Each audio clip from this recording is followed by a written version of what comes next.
Three reasons why you don't want to be the cheapest dog sitter or dog walker in town. Number one, you have to work twice as hard, maybe three times as hard to earn the same amount. And who wants to do that? Number two, now, because you're working twice as much, you are burnt out. This means that you're more likely to make more mistakes, making you more risk of getting sued, or in the very least, of getting a bad review. And we all know how detrimental that is to our business. And the third and final and most important reason I do believe is that you are not running a rescue. You're running a business.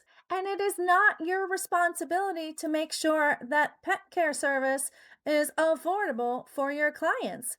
When they took on a pet, it was their job to make sure they take ownership of affording the care for that animal. So if they can afford vacations, they can afford quality pet care too.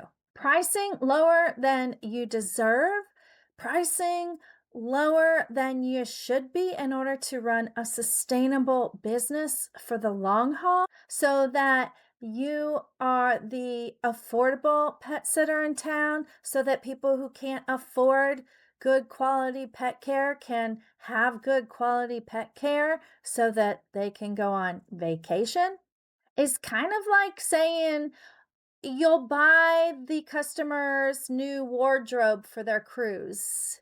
Why would you do that, right?